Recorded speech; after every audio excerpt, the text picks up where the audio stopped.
नमस्कार साथियों। आज हम ज्योतिष, शायद सबसे पुराना विषय और एक अर्थ में सबसे ज्यादा तिरस्कृत विषय भी है। सबसे पुराना इसलिए कि मनुष्य जाति के इतिहास की जितनी खोजबीन हो सकी है उसमें ज्योतिष ऐसा कोई भी समय नहीं था जब मौजूद ना रहा हो। जीसस से 25,000 वर्ष पूर्व सुमेर में मिले हुए हड्डी के अवशेषों पर ज्योतिष के चिन्ह अंकित है। पश्चिम में पुरानी से पुरानी जो खोजबीन हुई वह जीसस से 25,000 वर्ष पूर्व इन हड्डियों की हैं, जिन पर ज्योतिष के चिन्ह और चंद्र की यात्रा के चिन्ह अंकित हैं। लेकिन भारत में तो बात और भी पुरानी है। ऋग्वेद 95,000 वर्ष पूर्व ग्रह नक्षत्रों की जैसी स्थिति थी उसका उल्लेख है। इसी आधार पर लोकमान्य तिलक ने यह तय किया था कि ज्योतिष 90,000 वर्ष से ज्यादा पुराने तो निश्चित ही होने चाहिए, क्योंकि वेद में यदि 95,000 वर्ष पहले जैसी नक्षत्रों की स्थिति थी उसका उल्लेख है तो वह उल्लेख इतना पुराना तो होगा ही, क्योंकि उस समय जो स्थिति थी नक्षत्रों की उसे बाद में जानने का कोई भी उपाय नहीं था।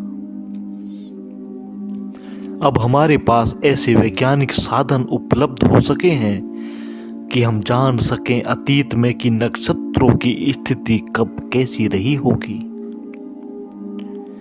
ज्योतिष की सर्वाधिक गहरी मान्यताएं हैं भारत में जो पैदा हुई। सच तो यह है कि ज्योतिष के कारण ही गणित का जन्म हुआ।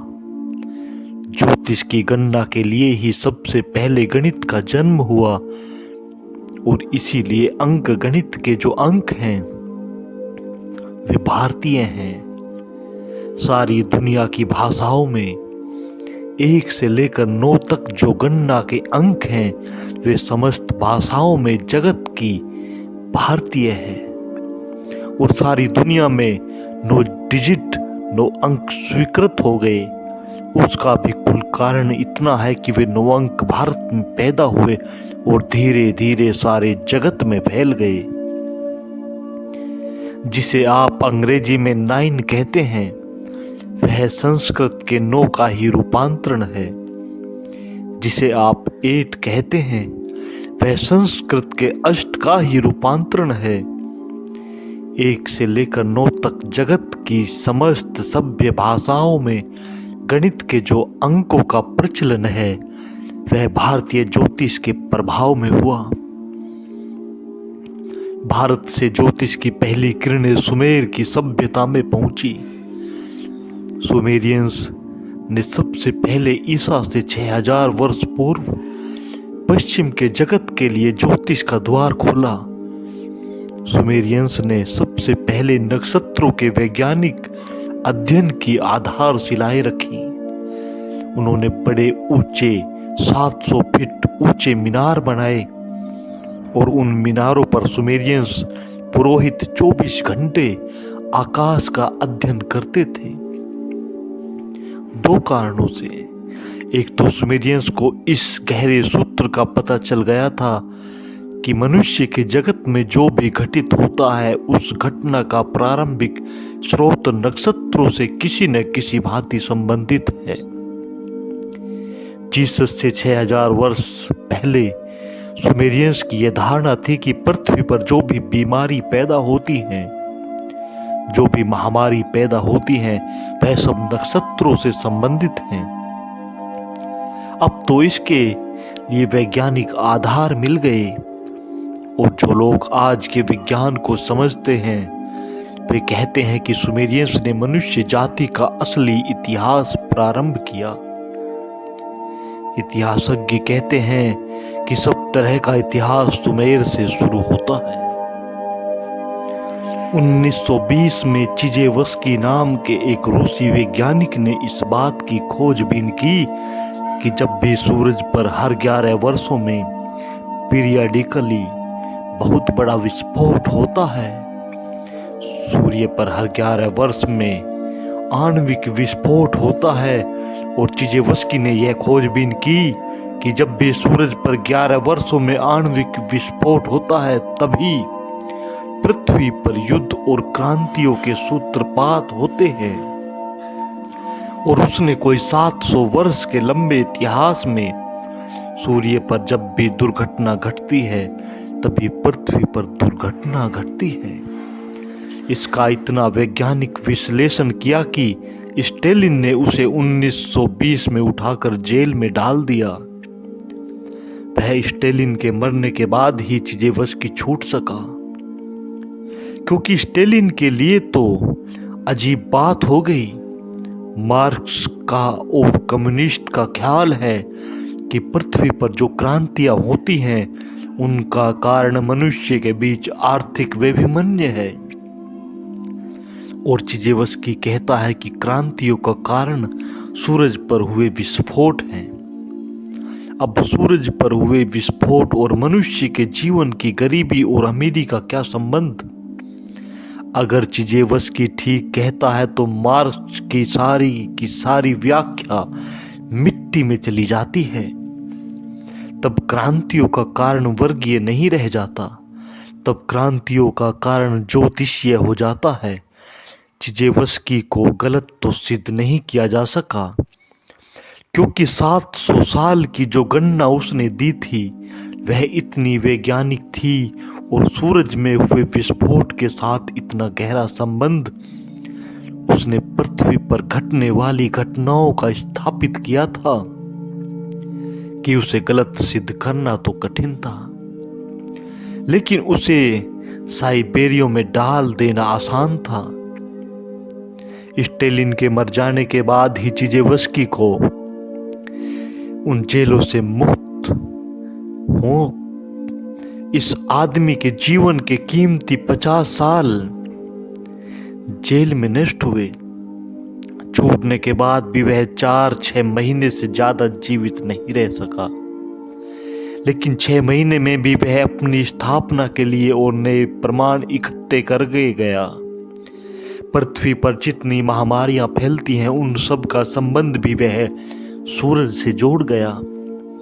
सूरज जैसा हम साधारणतः सोचते हैं, ऐसा कोई निष्क्रिय अग्नि का गोला नहीं है, अत्यंत एक्टिव है और प्रतिपल सूरज की तरंगों में रूपांतरण होते रहते हैं। और सूरज की तरंगों का जरा सा रूपांतरण भी पृथ्वी के प्राणों को कंपित करता है। इस पृथ्वी पर कुछ भी ऐसा घटित नहीं होता जो सूरज पर घटित हुए बिना घटित हो जाता हो। जब सूर्य का ग्रहण होता है तो पक्षी जंगलों में गीत गाना 24 घंटे पहले से बंद कर देते हैं। पूरे ग्रहण के समय तो सारी पृथ्वी मौन हो जाती है। पक्षी गीत गाना बंद कर देते हैं, सारे जंगलों के जानवर भयभीत हो जाया करते हैं, किसी बड़ी आशंका से पीड़ित हो जाते हैं। बंदर वृक्षों को छोड़कर नीचे आ जाते हैं, भीड़ लगाकर किसी सुरक्षा का उपाय करने लगते हैं। और एक आश्चर्य की बंदर जो निरंतर बातचीत और शोरगुल में लगे रहते हैं, सूर्य ग्रहण के वक्त बंदर इतने मौन हो जाते हैं जितने साधु और सन्यासी भी नहीं होते। चिजेवस्की ने ये सारी की सारी बातें स्थापित की। सुमेर में सबसे पहले यह ख्याल पैदा हुआ।